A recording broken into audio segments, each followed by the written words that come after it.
Hello guys, good morning, જય શ્રી કૃષ્ણ, જય Siyaram, Har Har Mahadev. Welcome to the my new vlog. I hope કે બધા મજામાં હશે. તો સ્વાગત છે કે અમારા નવા વ્લોગમાં. તો આજે એક તમારા સમક્ષ હું ડેઇલી માટેનો એક તો વ્લોગ તો આપણે મતલબ ડેઇલી તો નથી મૂકતા, વીકમાં એકવાર આપણી મુલાકાત થાય છે નાની એવી.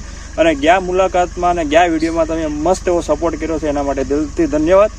તો આજે આપણે એક મસ્ત મજાની માહિતી જાણવાની છે. તમને ખબર જ હશે, ખેતી તો તમે કરતા જ હશે. જો ન કરતા હોય ને ખેતી કરવાનો વિચાર હોય તો આપણે એક નાની એવી માહિતી તમને આપવાના છે. તો વિડીયોમાં બના રહેજો એન્ડ સુધી. થોડુંક કંઈક નવું ટ્રાય કરવાની કોશિશ કરી છે. તો હાલો આપણે પહેલાં જઈએ.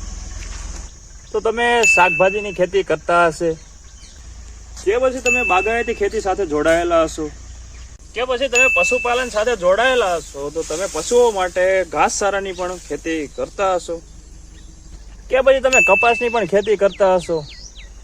તો એવા જ પ્રકારમાં બધા અવનવી ખેતીઓ સાથે જોડાયેલા હોય, એ પછી બાગાયત હોય કે નાના છોડ, પછી એ ફળ હોય, ફૂલ હોય કે પછી શાકભાજી. તો આપણો એક જ લક્ષ્ય હોય કે ભાઈ સારું એવું ઉત્પાદન કઈ રીતના મેળવવું. હવે સારું એવું ઉત્પાદન મેળવવા સારી એવી માવજત કરવી પડે.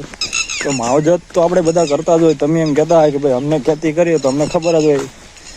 આ તો ભાઈ આપણે તમને કહું તો આ બધી વસ્તુઓ કે જેને આપણે વેસ્ટ કહીએ છીએ, કે જે આપણે કચરામાં નાખી દઈએ છીએ, એ બધી વસ્તુઓને એક જગ્યાએ સાઈડમાં આપણે એકત્રિત કરીએ છીએ અને વર્ષ હોય એકાદું વર્ષ એને પડ્યું રહેવા દઈએ. પછી એના પર વરસાદ થાય, આ તે સિઝન જાય વરસાદની, પછી આવી રીતના દેશી ખાતર તૈયાર થાય છે કે જેમાં હળગેલા લાકડા અને રાખનો પણ સમાવેશ થાય છે.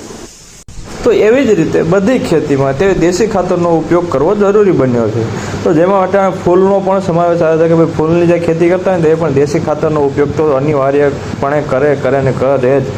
અને બધા અત્યારે નાના મોટા, જો નાનું ખેતર હોય, મોટું ખેતર હોય, કોકના ખેતરની બાજુમાં કે ઘરની બાજુ નાની જગ્યા હોય ને, તો શાકભાજીની તો એ ઉત્પાદન લેતા જાય, મતલબ થોડું જાજુ પણ એના ઘર પૂરતી શાકભાજી તો કરતા જાય.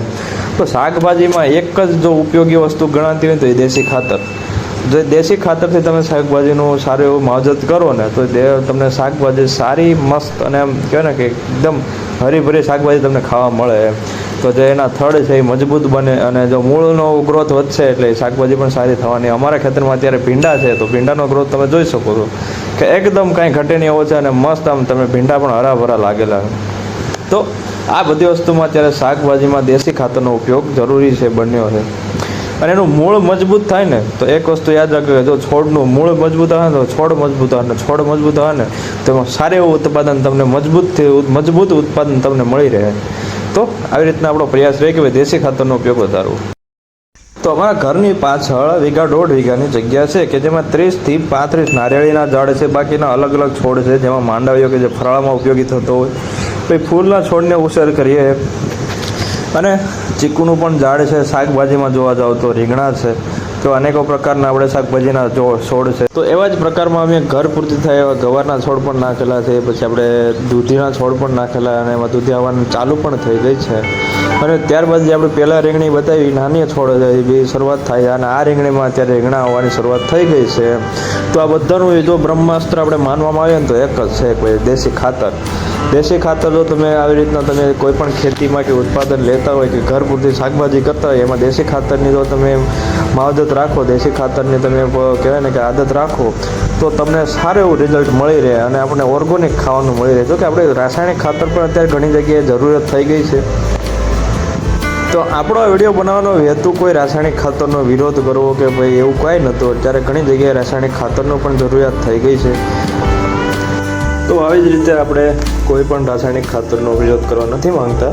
અને અત્યારે આપણો એક જ હેતુ હતો વિડીયો બનાવવાનો કે ભાઈ દેશી ખાતરની તમને જે માહિતી મળે કે ખેતીમાં કઈ રીતના માવજત કરવી અને કઈ રીતના દેશી ખાતરનો ઉપયોગ કરવો. જો કે તમે કરતા જ હોય, માવજત પણ તમે કરતા જ હોય.